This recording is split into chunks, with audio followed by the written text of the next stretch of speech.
And say officially good afternoon, everyone. Thank you for joining us for this really special Pop YS Live. I know Janae and the Supercharged Storytime folks have a lot to talk about, so I will turn it right over to them. Good afternoon. Thanks, Janae. Thank you, Sam, and good afternoon to everybody. Welcome to a very special Pop YS Live Supercharged Storytime Cohort Reflections. We are going to learn a lot today from our very special panel. For those of you that are new to Pop YS or just new to librarianship in general, I'd like to extend a warm welcome to you. My name is Janae Jackson Doring. I'm the Youth Services Consultant with the State Library of Iowa. My contact information is there. Please reach out if you need help with anything from story time prep to teen advisory boards or to teen programs. A lot of people have seen me. They know I'd like to come and bring books, goodie bag of books when I come and visit. So please reach out whenever you can. So this is our 2024 cohort for Supercharged Story Times. And I just want to thank all of them. Some of them couldn't be here with us this afternoon, but I want to just mention this is our cohort.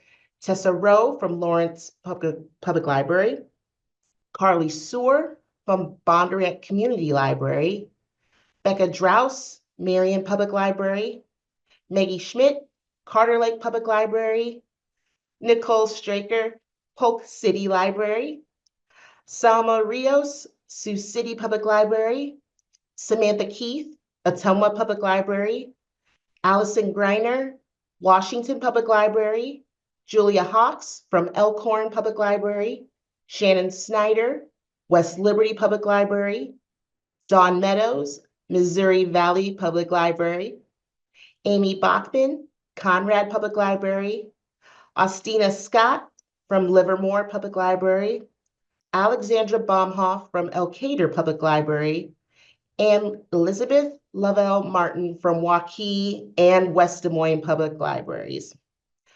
Thank you to all of you guys for being a part of this wonderful cohort. We had over, I think it was like 46 applications, and out of the 46, these 15 learned so much throughout this 6-week training, and we'll share a little bit more as we go. You will get to hear from some of them today. But for those of you that are like, what are Supercharged Storytimes? I have no idea what you're talking about, Janae.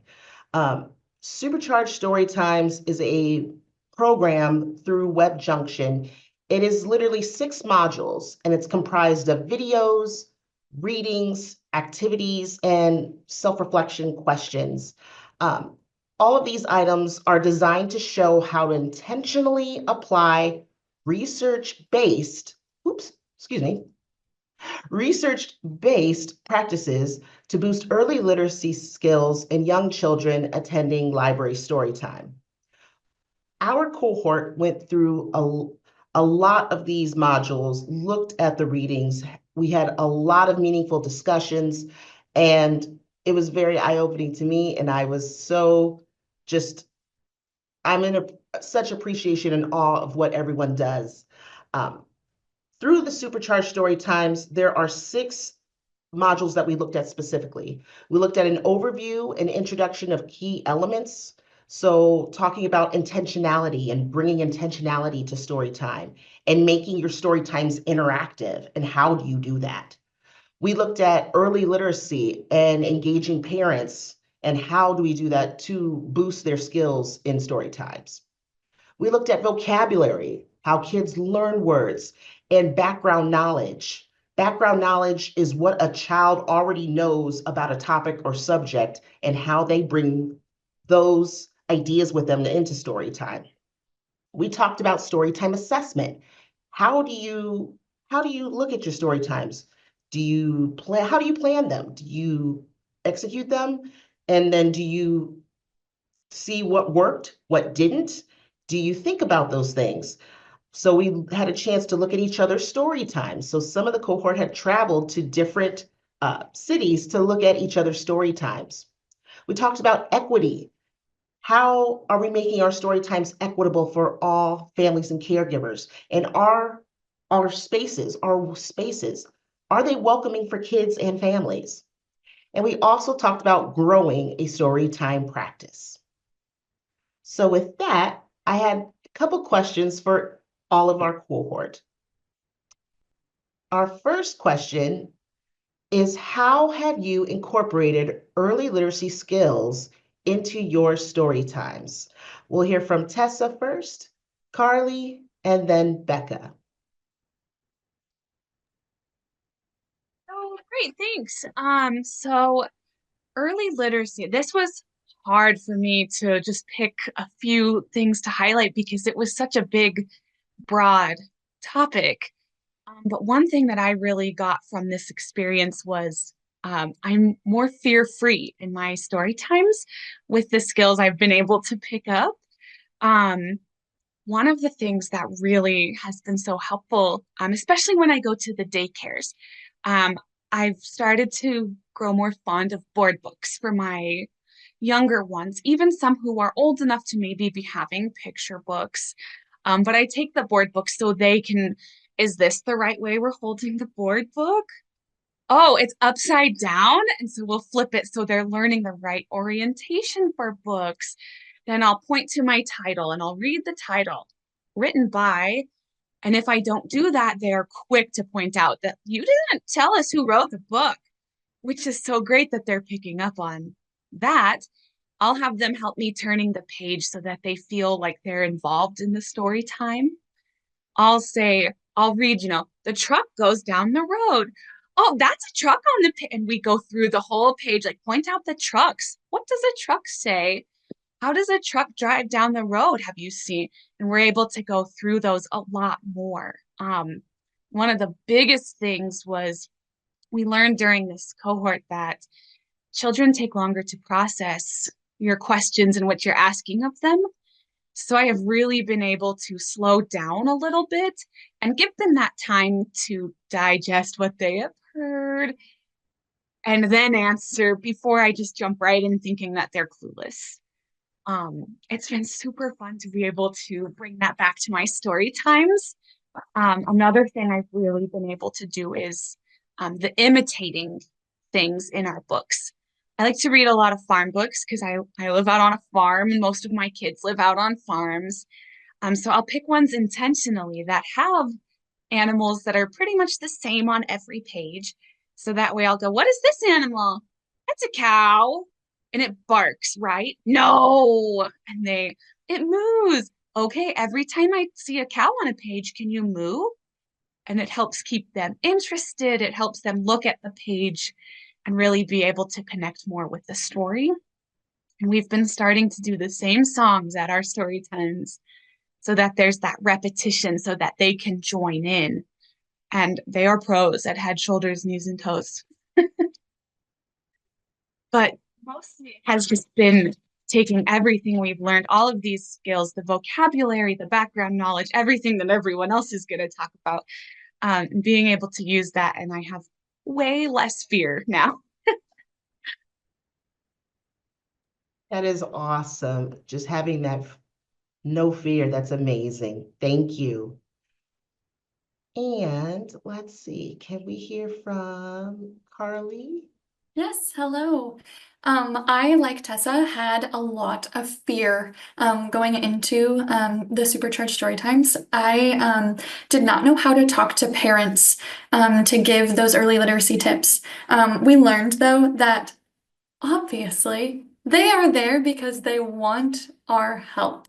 They don't just want their kid to hang out with us. Obviously, that's a good part of it, to not have all of the time spent with only you and your kid, So we give them that energy with them, of course, but they're also looking for things to take home. And I, when we started, was so nervous to talk to parents and give those tips. But through this, I have just gotten very comfortable with talking to the kids and talking to their grown-ups. That the tips don't have to be huge things, but it can be, putting your finger underneath the title so they can see that we're reading along with the words and not just saying the words that are going along with the pictures.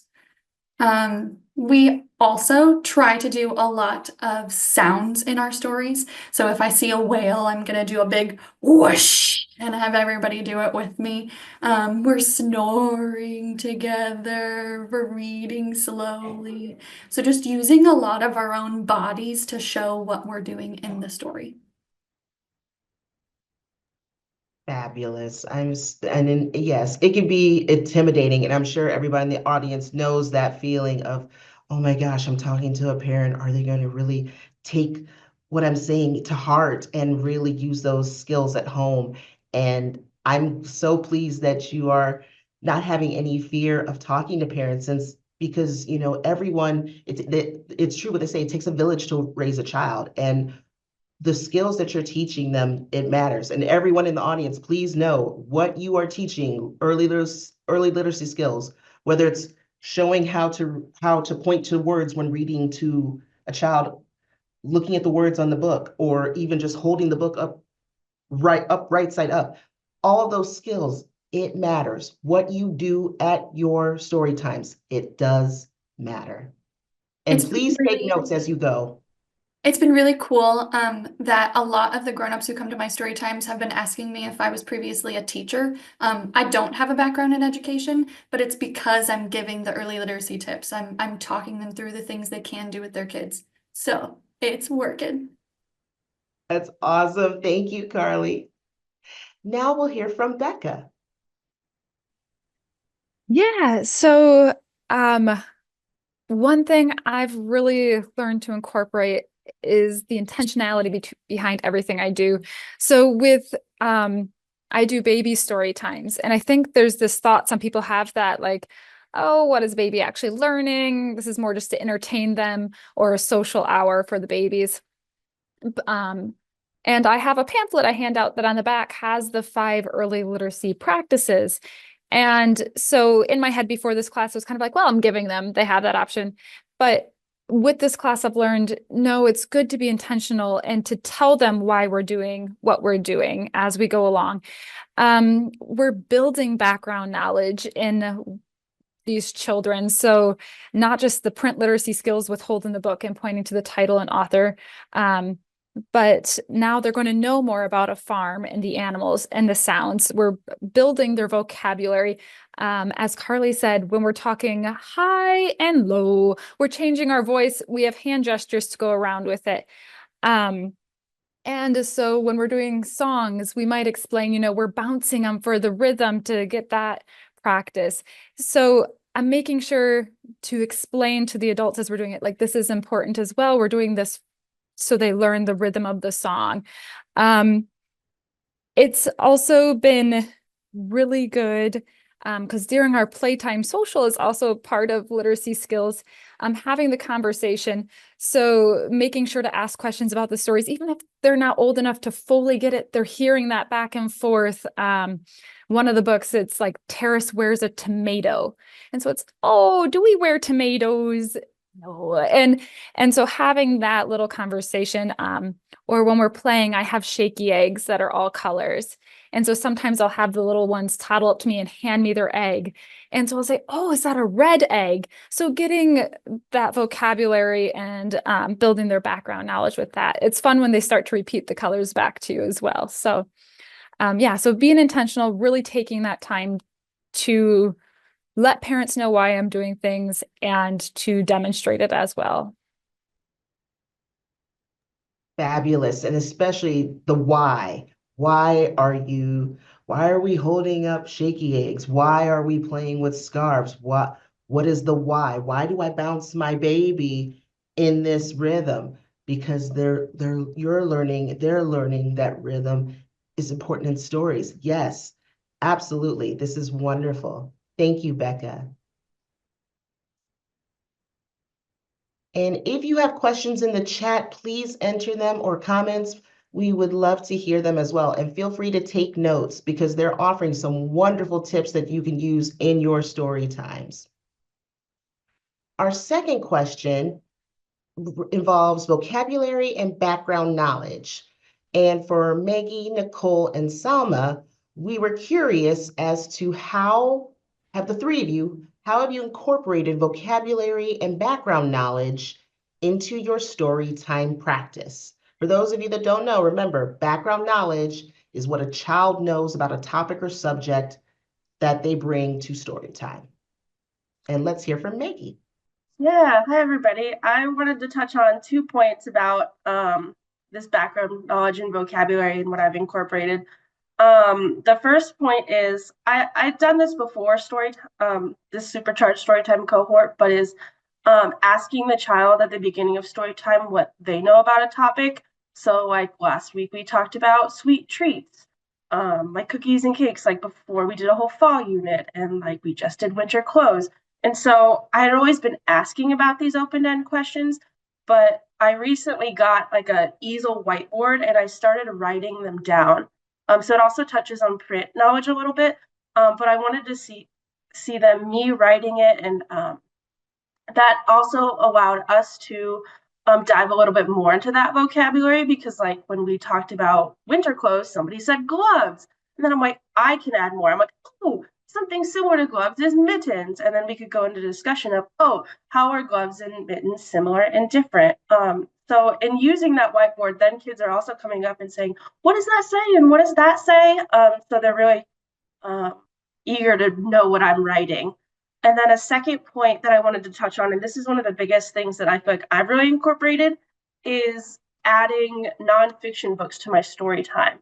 I'd have it every once in a while, but this fall I really tried to add some kind of nonfiction book every story time. And they're like, I just have a little example, like these are not hard, but the pictures are so interesting. And like that's like a single sentence. Bears make dens. They will sleep all winter. But then there's so much detail. What kind of bear is this? Where does it live?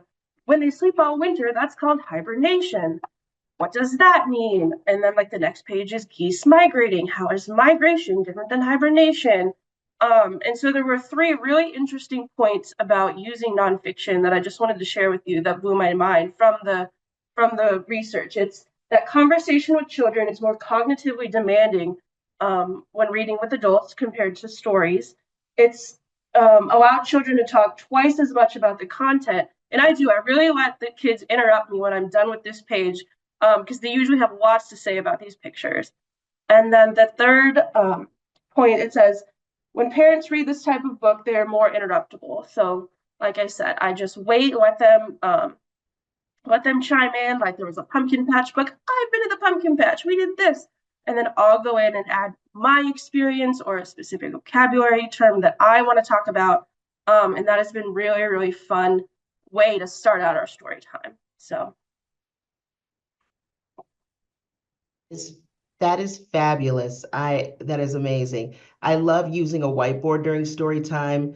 Like when I have a zoo story time, I would ask the kids, what animals do you know that live at the zoo? And they'll yell, zebra, a snake. And I would write down the word on the whiteboard so they can see the words. With what Maggie's doing, with the kids that are excited to see what the word is, they're learning print motivation, print awareness. So they're gaining those literacy skills that we want them to have.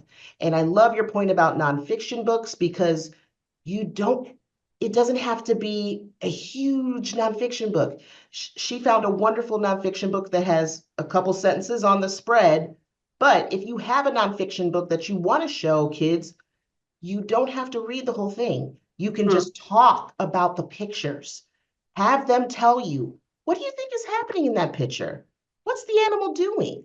Where are they going? What do you think is happening? So just building that dialogue, that serve and return conversation, talking and having them talk about the pictures, that is a great way to incorporate nonfiction works into your story time.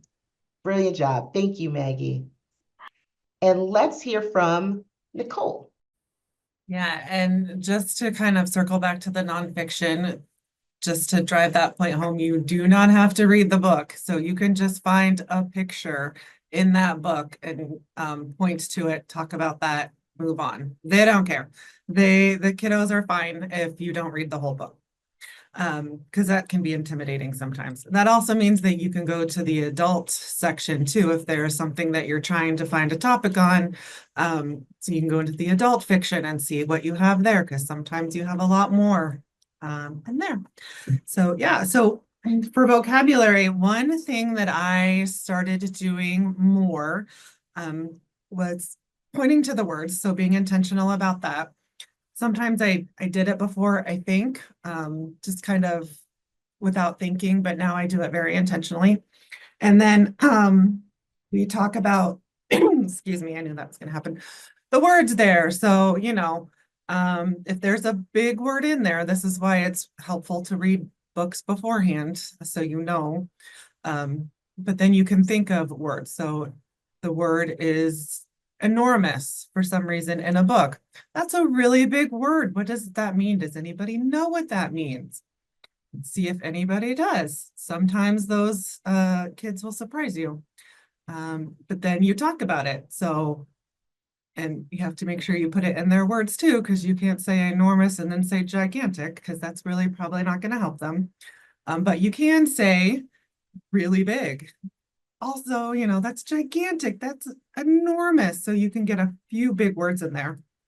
And then what else I like to do is just kind of do the opposite. So if it has the word dog in there, just say canine. Sometimes they're called canines.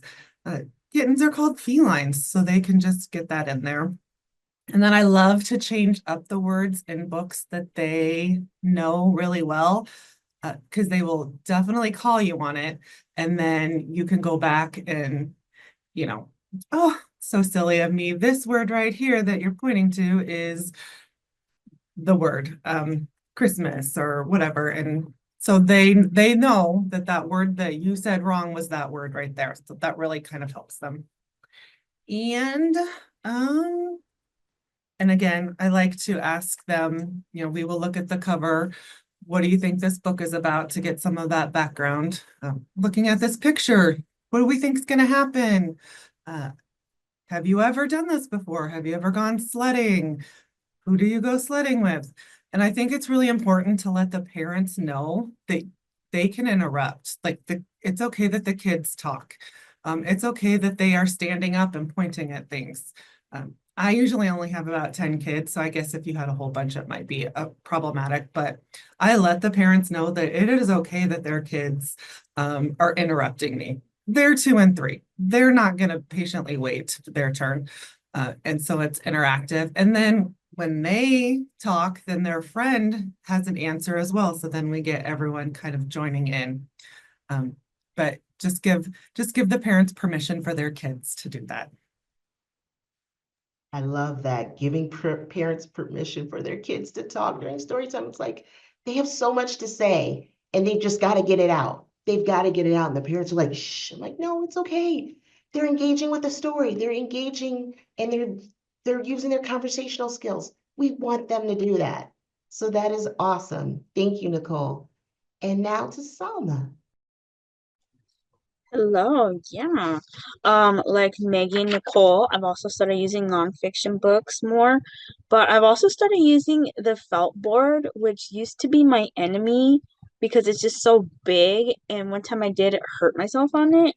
But using the felt board helps the kids to visualize stuff. And now it's my best friend, and it's always there with me.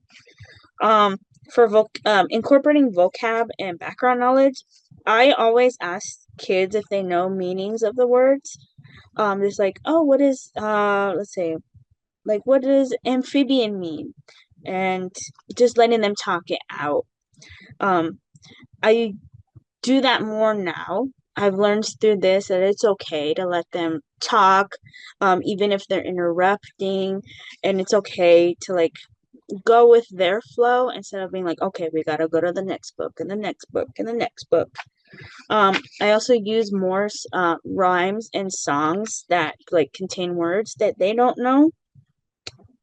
And we also talk about more about what's happening in the story. Like, oh, this character, what is this character feeling? What is the expression on the character's face? We also started using more hand signs. For example, I read Zoo Shapes by Lois Ehlert. It's a good book. we were using our hands to make the shapes. So in the book, they use shapes to make animal faces. And so I would be like, what is this shape? And they'd be like, triangle. They're like, great, let's make the triangle. And we would make a triangle or the other shapes. Not the easy shapes, not the hard ones. There were octagons, and I don't have enough fingers for that. And for their background knowledge, I always ask them, what do they know about the topic in the book? I show them the book, like, this is the book we're going to read today. What do we know about this? And just letting them explain what they know and just asking more open-ended questions. I used to be kind of afraid of those because they would get off track, but I like hearing what the kids have to say. They are very smart and very perceptive. And yeah. I also ask them like sequence of events. It's like, okay, what happened before this happened? Or what happened after this? Lately we've been reading like those bedtime for Batman or like sleep time for Supergirl ones. And at the end they show the checklist of like what they did. And I show it to the kids. I'm asking them, do you remember when this happened or when this happened? They love those superhero books. And also I add what I know on the topic as well in kid-friendly terms. And I love my rhymes and activities to build on that background knowledge. One of my favorite ones was I did a zoo story time, and I had like zoo riddles, and I had a list of riddles. One of them was like, okay, this animal is black and white and it has stripes. It's kind of like a horse, but it's not a horse. What is this animal? And just hearing them guess, it was a good time. They got it all right. I didn't have to give any hints or anything like that. Like there was one about a penguin. It's like, this bird doesn't fly. And they're like, penguin! They were really smart. They were really on it. Yeah. Just encouraging the kids to speak about what they know. And it lets them think about what they know and lets them learn more. I feel like by incorporating these, they're coming away from story time having learned something new. But yeah, that's it. I love it. I love it. You're adding more rhymes and songs, having them guess, using their background knowledge, asking them what they know about a topic so they can really engage into your story time and with the materials. Very awesome. Lovely job. Thank you, Salma. And I'm looking in the chat. Carly is saying she had a kiddo during story time today talk about lava several times, how heavy it is, how hot it is. Even though we were talking about hibernation, he grown up, oh, he was embarrassed, but I thought it was great. Definitely an opportunity to talk about the hot and cold opposites. Absolutely. Emily is saying it worked better for her to use a big rolling whiteboard so she can use magnets instead of a felt board. Then I leave the felt board for the kids to play with after story time. Absolutely. And it looks like Nicole's saying he just wanted to read a lava book. Maybe they wanted to just know more about lava and just grab them that lava book. Awesome. Thank you, guys. We're going to move to our next question, which is what strategies have you learned from Supercharged Storytimes to confidently share early literacy tips to caregivers? This can be tricky. So I'd like to hear what Samantha has to say and Allison. So take it away, Samantha. All right. One of the things that I was most focused about in joining this cohort is how to confidently speak with the grown-ups that come to story time. I felt confident in reading books and doing, the handful of rhymes and all of that. But yeah, I think a lot of us in the cohort talked about how we just feel weird or like we're being preachy with grown-ups. And so yeah, this was a big concern for me coming into this. And Carly mentioned this earlier when she was speaking, that the grown-ups that are coming, they recognize we are the experts in this field, whether we feel like it or not.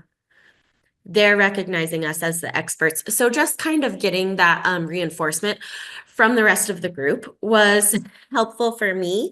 And then it reminded me, like, if I'm acting like it, then they're going to think it, right? But some of the strategies that we had talked about that I felt were really helpful. We had an early literacy like planning worksheet that would help us like plan out story times. And I haven't been using that exactly, but a on my like planning list in general of, you know, first we're going to sing this song and read this book and do this rhyme, etc. Then I can just kind of throw in the tip there on my planning sheet. You know, I want to talk about how shapes are important to know as children learn letters, and I'll throw that in there, and then I can just go ahead and it can just like come off the tongue naturally because I just glance at my list and, oh, did you guys know? Blah, blah, blah. Another thing that I found helpful is, again, a feeling like I'm not the expert in this, but then thinking again, well, I have a child. These people here are here with a child. So I'll share. I've found that this is really helpful with my kiddo. Even whether it is or not, they don't know. So just kind of sharing also that, like, in my own experience, this has been helpful. And then another thing is, this is somewhat related to sharing early literacy tips, but also just like grown-up involvement at Storytime in general was also something that I was concerned about, because I would have some of the grown-ups sitting in the back scrolling on their phone. So just throwing this in there, that praising involved parents at Storytime, I've been including that a lot, and it has been really helpful. Even when they're not super involved, it helps everybody become more involved. And I just feel like that is, you can fold that in with those early literacy tips as well.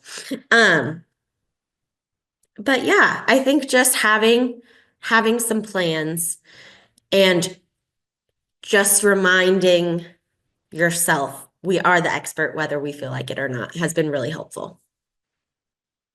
Awesome. Awesome.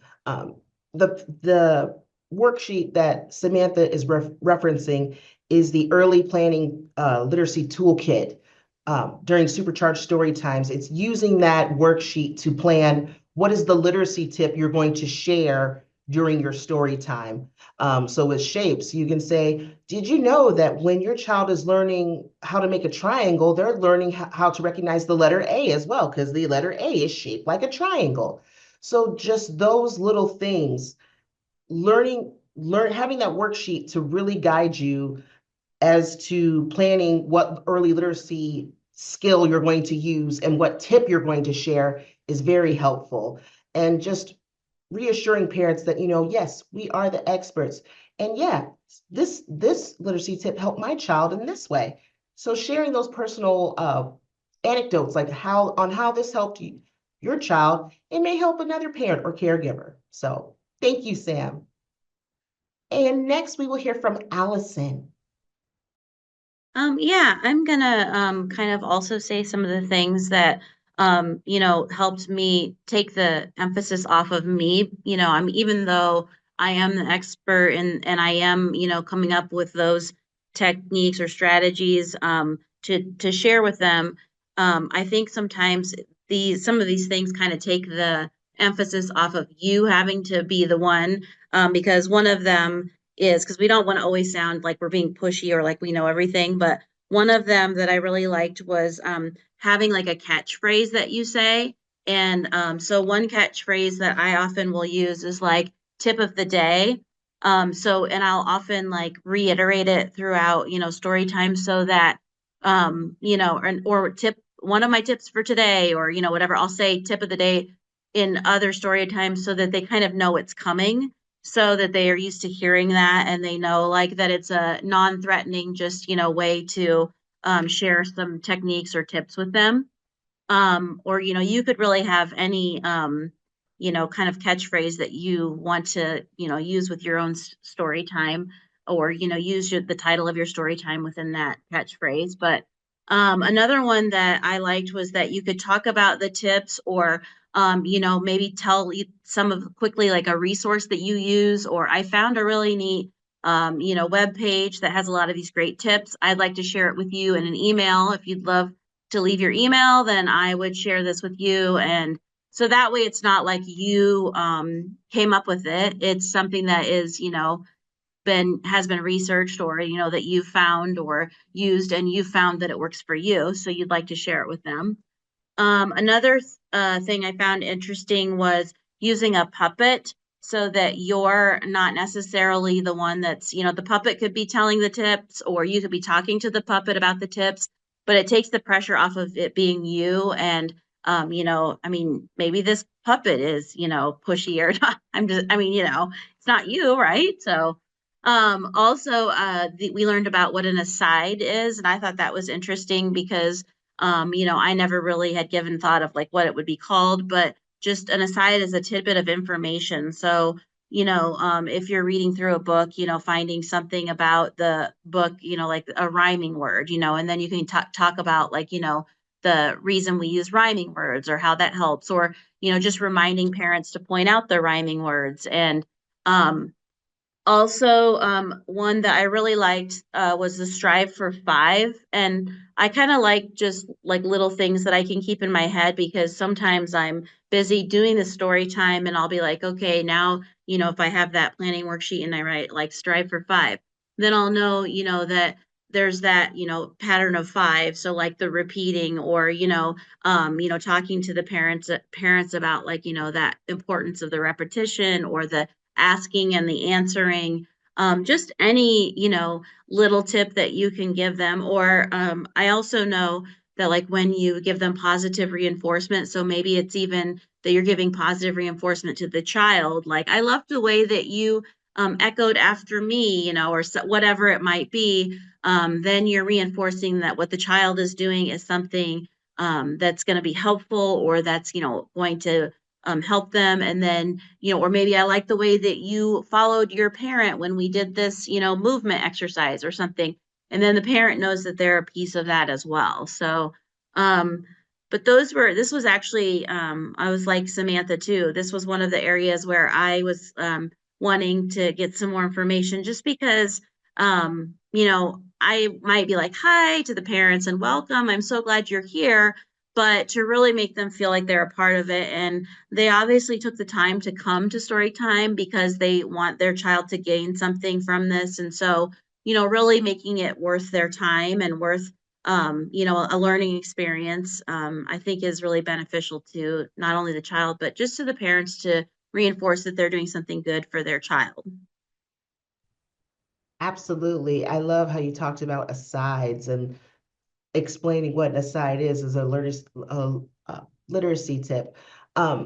Alexandra, also, she wanted me to share on her behalf something that she does as a strategy to share early literacy tips to caregivers is similar to what Allison has. Allison has the catchphrase. Alexandra has a tip jar. So kids in her story time, they'll take turns pulling a stick, a popsicle stick with a literacy tip written on there from the tip jar. And so when the child pulls it out, they give it to her and she reads out the early literacy tip of the day for story time. It's a fun way to engage kids and get them excited. And it's a way for parents to hear and caregivers to hear what the early literacy tip that they should be incorporating at home when they're reading to their kids. So wonderful job, Samantha and Allison. Thank you. We are going to move on to welcoming spaces. And so how have you created a welcoming space at your library for caregivers and kids? And we'll start with Julia, then Shannon and Dawn, and all three of them have photos and I have put them in the slides. So Go ahead, Julia. Well, just being so new, just a few months in as a children's librarian, I will say the cohort has just really helped me to gain some confidence in the fact that, I mean, I had lots of ideas when I started, but to feel like it's something that, you know, that I could share and we could work on executing that as a team. And so I will say that yeah, we did make lots of physical changes to the children's space to make it more welcoming. But you know, not everyone has the ability to make, you know, physical changes like that. So just the whole learning experience has given me confidence in suggesting other things as well. So first of all, we definitely I shared my ideas for just giving us, you know, more space to sit and giving the kids areas where they could comfortably like curl up and feel like they could, you know, read a book in the space itself. And it's still a work in progress, but so far, you know, we organized the books a little bit differently and brought in some more calming colors and kind of gave it this enchanted forest theme, which, you know, feels very library. And we removed the TV, and there was a large TV on the screen, and you know, some video game consoles, which, you know, just listening to some of the feedback from the kids and the other patrons and the caregivers, you know, I felt confident enough to be able to suggest that and to our library director, and thankfully she was on board with that. And you know, I have gotten some feedback that it is much quieter and calmer, and it does seem as though, you know, the parents will spend a little bit more time with the kids and you know, enjoy the space a little bit more.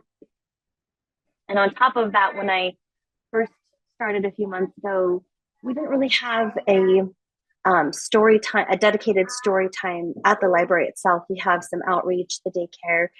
And so I feel like being a part of this cohort has also allowed me to, you know, take that feedback from some of the parents with younger kids. And we are incorporating, you know, a toddler preschool age story time coming in January, a couple of Saturdays a month. So I'm really excited to use all of the things that I've learned from this cohort, you know, outside of visiting the daycare and doing that story time, and actually being able to interact even more with the caregivers and parents in that way.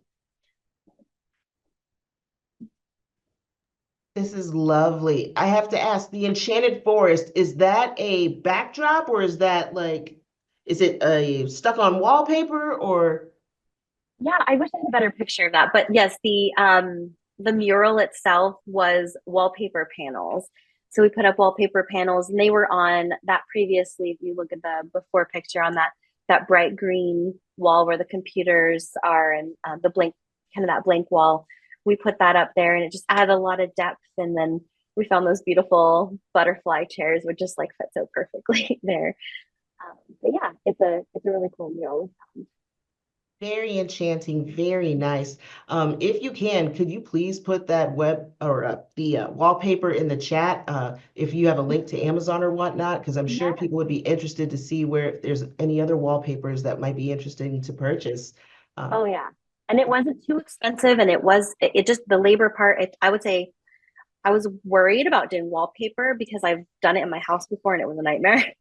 But there were three of us, and we were able to put up the panel with a lot of sticky glue, and the wall is textured too, and it still worked. So very impressive, and I will definitely share a link to that because it was an easy change to make. Awesome. Thank you, Julia. This is gorgeous. Very, very fun. And we will go to Shannon. Hi. So I started working on a few things right away. Like I moved our story time. It was out in our main part of our library. I moved it to a conference room that was available. And if anyone has an opportunity to do that, it has been a really nice change. It's a quiet space. There's not toys to distract from the story or the songs. But then it gives parents an opportunity to take their kids out who need a break or who need time away from the crowd. It gives them more privacy to go out and come back when they're ready to, rejoin story time, rather than everyone knowing that your kid is crying in the public space. And so I really like it in the conference room. It just gives us more privacy. It's more focused on the activity or the story or whatever is going on. But some of my pictures that I added, we have a lot of Spanish speaking patrons. So we did our signage we've done it in English and Spanish. So that we have picture books, our English picture books, and then our Spanish ones are actually in a separate place. They're on the same type of shelving, but just at the end of the shelving that we have. And then they have their own sign in Spanish, so people can browse them without having to look for, oh, is this title in English or Spanish?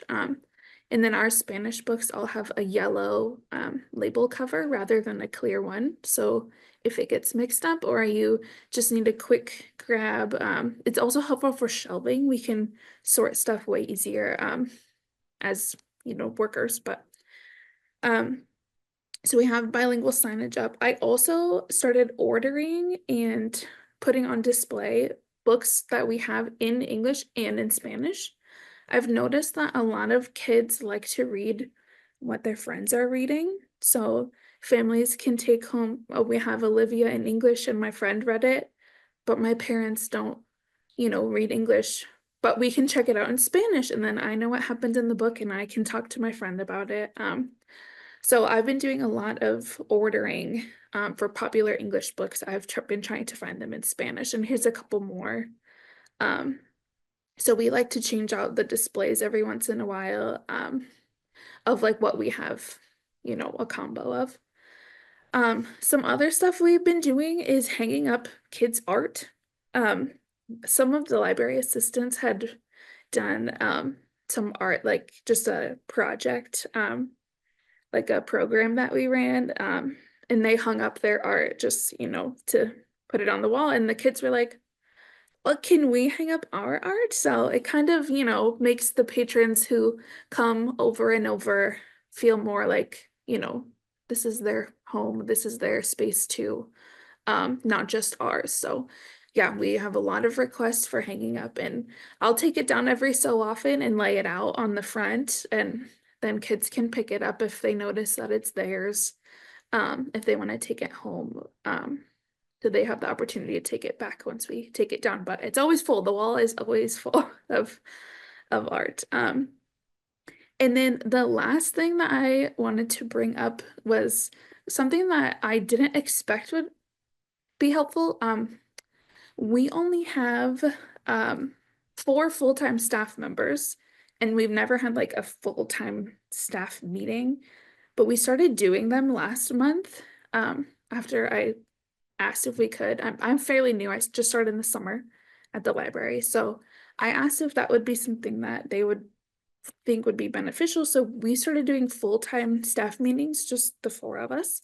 But I feel like I'm way better equipped to help any adults that have questions about the adult spaces and stuff like that.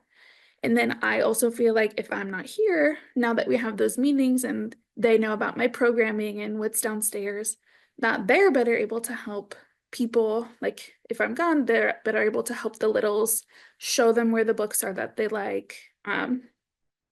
We are both familiar now with our own rules and routines. And so we can help everybody instead of just, our people, if that makes sense. It does make sense. I love the colors. I love how you have English and Spanish books that both kids and their friends can read together, and just having those, the availability, the accessibility. Awesome. Thank you, Shannon. And we are going to move to Dawn.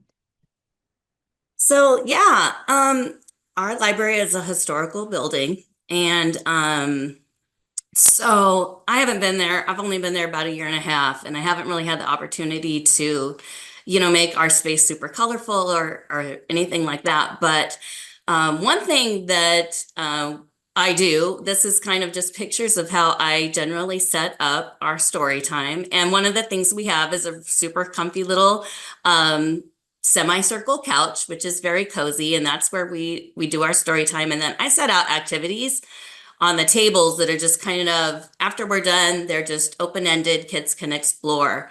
But the thing that it does is it gives opportunity for not just the kids, but their caregivers to really get to know each other, have conversations, and for me to engage with them as well, which is something that we learned in our class that, listening to your community is really important when you're trying to develop your programs, because you want to know what the needs are in your community. So one of the things that I discovered through this that I've actually seen happen is that, like, with the holidays coming, we have some people that come to our story time that don't necessarily celebrate Christmas. And so it's kind of thinking through that, like, how can I reach all levels of this? And so I decided I'm just going to focus on families and what their traditions are, and giving people within our group chances to share some of the things that they are doing at their house, what their traditions are. And it was really neat because I had a story time that was I had a class come this last week, and I chose a book that was just about families called Homegrown. And I read it and I asked lots of questions like, oh, do you do that? What about this? And at the end, one of the kids said, she raised her hand and she was like, the people in your story look just like me. And I was like, wow, that's really cool because, you don't think about that all the time, but having a diverse selection of books is just really neat because it instills value into the people that are hearing it. So at first, when I was doing this class and we did visits, and I was thinking about, okay, our library, maybe it's not that fantastic as far as the pizzazz and the bells and whistles, but the most important thing that you can bring to your story time is you. As a, you have the opportunity as a librarian to instill those values in just making people feel safe and included. And so that's really how I make my story time area, how I do my whole kids area is just making sure that I greet them, that I give them a smile, that I listen, that I engage in conversation, and that they know that they're loved and they matter. So that's really all I have to share. Snap, snap, fingers snap for the people in the back. Snap, snap, snap. Yes, that is awesome for a child. Like April says, I love how a child was able to see themselves in a book. That is exactly what we want children to do. What a wonderful story. What a wonderful testimonial. Thank you, Dawn. That was fantastic. I love everybody. Megan is also snap, snap. Absolutely. Snap, snap. Wonderful. Thank you. We're going to move quickly to our last question, which is, how do you advocate for the importance and value of library story times and early literacy to your caregivers and organizations for outreach opportunities? So we're going to hear from Amy and Austina. Amy, take it away. Hello, I'm from Conrad Library. We're a little rural-based community library and serve a number of patrons, but I kind of wanted to touch on, I was at a board meeting the other night and I kind of looked down and I noticed our mission statement. It was to enrich and inspire lifelong learning, advance knowledge, and strengthen our communities. And I was like, oh man, I feel like we're doing exactly that when we do our story times. I like to speak to the parents and the caregivers and on a more informal basis and make it more conversational about those kids, and bringing up the importance of childhood literacy, the importance of whether it's reading a book, singing a song, doing a rhyme, or even just pointing out, oh, STOP, that sign says stop, being able to bring in those little tiny things that start to enrich their learning and get them excited about it. I personally I love when I get feedback from the parents and caregivers, oh, that kid, it was just too difficult. That's perfect. I know what to aim for next time. Or, oh, my kid cannot stop talking about that one book you read. They want to check it out every week. Perfect. We'll do more of that. And being able to get that feedback from the parents and caregivers is really important to me to be able to serve our community better. When it comes to what we do personally for story times, we prepare a lot of at-home kits for daycares that are not able to come to our community story time, as well as a group for a daycare in town. And so I will prepare the books, the crafts, the materials they'll need. I include my little planner today each week that has, the rhymes, the storybooks they might include, any songs and what might go along with that. And being able to bring those to other parts of the community that can't actually come in person has been a really important piece in our outreach itself. We've actually seen a huge difference in the kids that have been at those daycares and having them come in, or even a year later, they're going to their preschool classrooms, and their skill level that they have, whether it's just engaging in their peers, whether it's skills in literacy and attention-based things, whether it's, oh, I know this, I've heard a book about it before. Seeing those skills and the excitement they have for learning has been a really big motivator for us, because we've seen such a huge change in that. And the most important piece of us as librarians and children librarians is instilling that excitement in reading and learning to read and loving to learn. Fantastic. Making sure that doing that outreach so that way they can participate in those early literacy activities as well. Awesome. Thank you. And finally, Austina.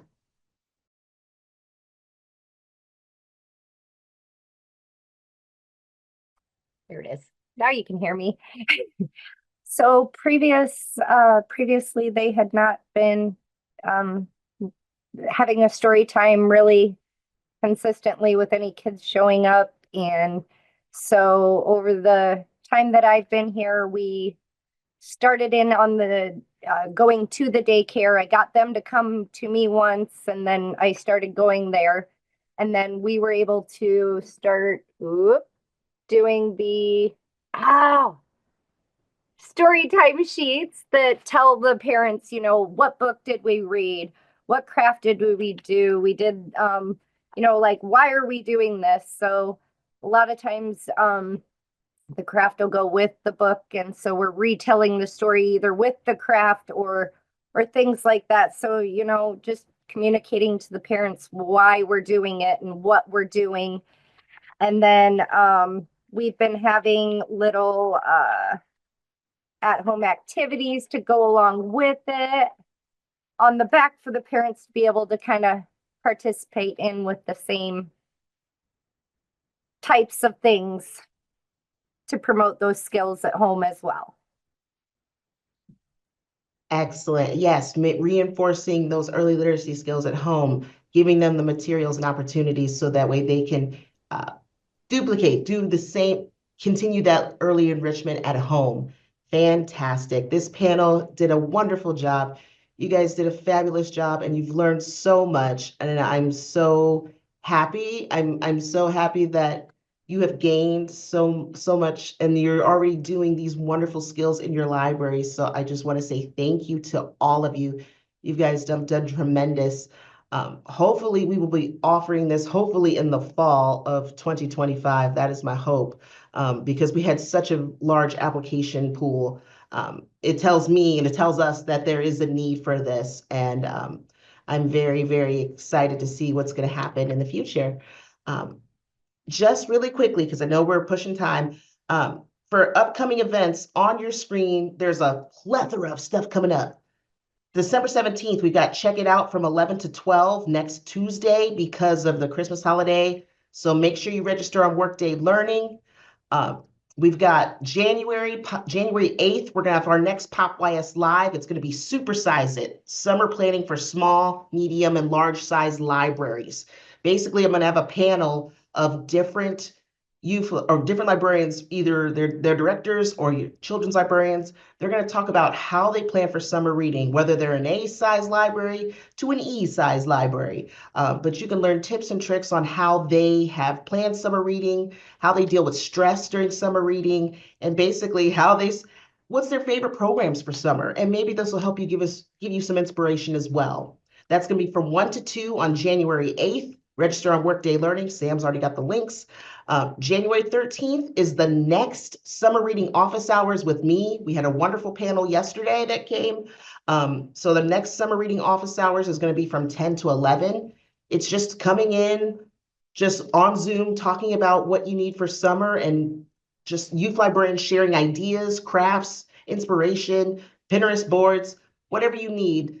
You can come to this summer reading office hours, whether you're using the theme or not. Everybody is welcome. I have that philosophy. All are welcome. So register on the Summer Library Program webpage. There's a lot. I told you there's a lot. January 14th is the All Ira Reads 2025 author presentations on January 14th from 10 a.m. to 12.